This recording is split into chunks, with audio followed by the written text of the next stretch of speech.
29. I will now request the conference of parties की 29वें climate action के सरबराह का ये इजलास है। वज़ीर आज़म शहबाज शरीफ की मुख्तलिफ आर्मी रहनुमाओं से भी मुलाकातें हुई हैं और पाकिस्तान की मेज़बानी में क्लाइमेट फाइनेंसिंग गोल बेस्ड ये कॉन्फ्रेंस इस वक्त आप देख सकते हैं, जिसमें वज़ीर आज़म शहबाज शरीफ खिताब कर रहे हैं। My dear brother President Imam Ali Rahmanov, ladies and gentlemen, good afternoon. It is an honor and privilege to welcome all of you to this very important roundtable discussion at COP29. I truly appreciate all of you for taking the time to participate in this very important event. The reason I have sought this meeting is to foster new thinking on an old problem which is becoming complicated at all our climate forums without yielding substantial results. Today we stand at a crucial threshold where the global climate finance framework must be redefined to effectively meet the needs of vulnerable nations. Despite years of promises and repeated commitments, the gaps are growing in quantum leaps, leading to egregious barriers in achieving the objective of United Nations Framework Convention on Climate Change. I think we all agree that financing resilience as well as ambition is the most urgent need of the hour. Developing countries need to deliver to their people on NDCs, which is why we need to spur both ideas and discourse to make international climate finance more responsive, equitable, and innovative enough to address solutions that increase the scale, reach, and effectiveness of climate finance for developing and vulnerable countries to reach sustainability and resilience goals.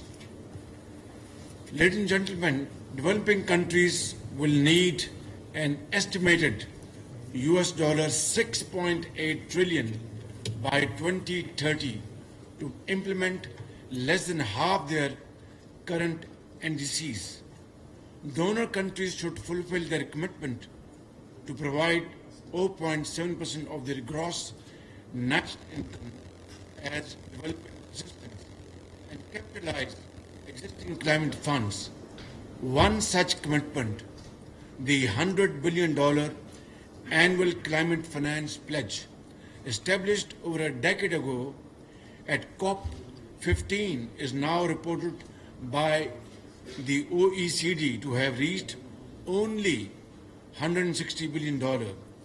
Despite this number remaining a tiny proportion of the defined need, a significant part of over this financing is disbursed in the form of loans, further enhancing the debt burden on developing nations and potentially pushing them towards mounting debt traps. I call it death trap. Pakistan can understand the agony and pain of other vulnerable developing countries as we have faced two devastating floods and are still recovering from the loss.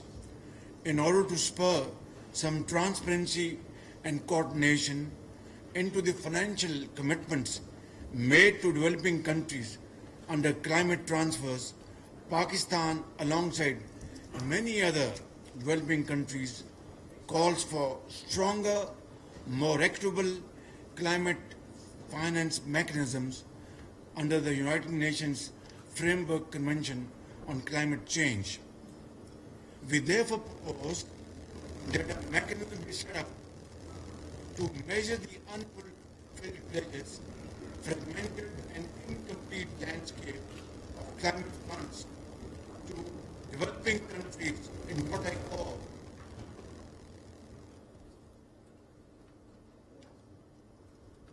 Welcome, Excellency. Welcome.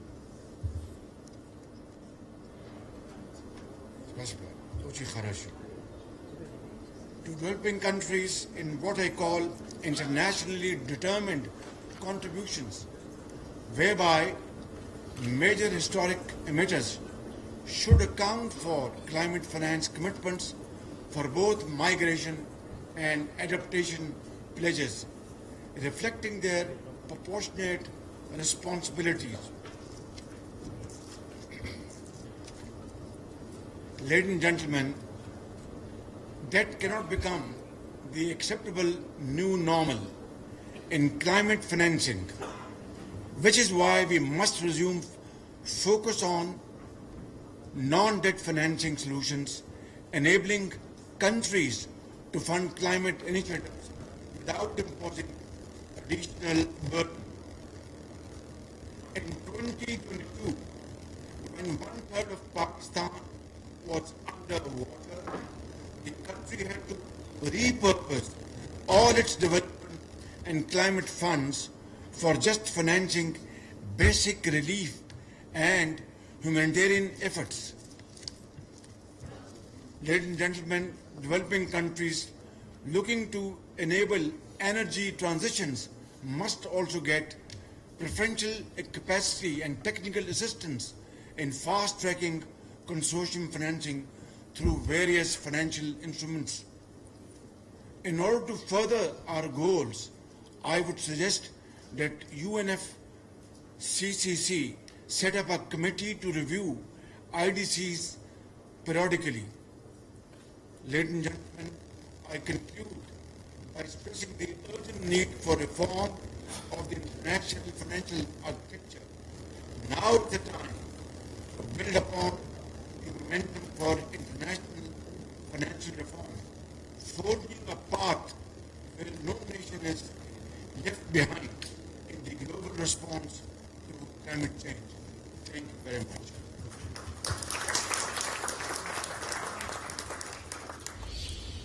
Now I request the respected President of Tajikistan to take the floor.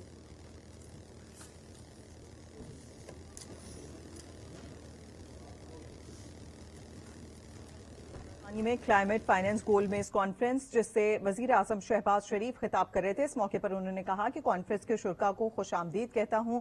उनका कहना था कि मौसमियाती तब्दीली से निपटने के लिए UN framework पर अमल करना होगा और इसमें तमाम लोगों को अपना अपना किरदार अदा करना होगा। तरक्की पजीर ममालिक को 6,000 अरब डॉलर की जरूरत है। हमें माहौलियाती तब्दीलियों जैसे मसाइल का सामना है जिसको जल्द अज जल्द बेहतर बनाने की जरूरत है। पाकिस्तान अब तक सैलाब के नुकसानात से नहीं निकल सका। पाकिस्तान को माजी करीब में 2 तबाहकुन सैलाबों का सामना करना पड़ा। वजीर आजम का मजीद कहना था कि खास तौर पर तरक्की याफ्ता ममालिक अपना किरदार अदा करें ताकि तरक्की पजीर ममालिक जो कि इसमें सफर कर रहे हैं उनकी मुश्किलात खत्म हो सकें। हमें माहौलियाती तब्दीलियों जैसे मसाइल का सामना है। वजीर आजम ने मजीद कहा कि पाकिस्तान अब तक सैलाब के नुकसानात से नहीं निकल सका। पाकिस्तान को माजी करीब में 2 तबाहकुन सैलाबों का सामना करना पड़ा। पाकिस्तान की मेजबानी में क्लाइमेट फाइनेंस गोल में इस कॉन्फ्रेंस जिसमें वजीर आजम शहबाज शरीफ खिताब कर रहे थे।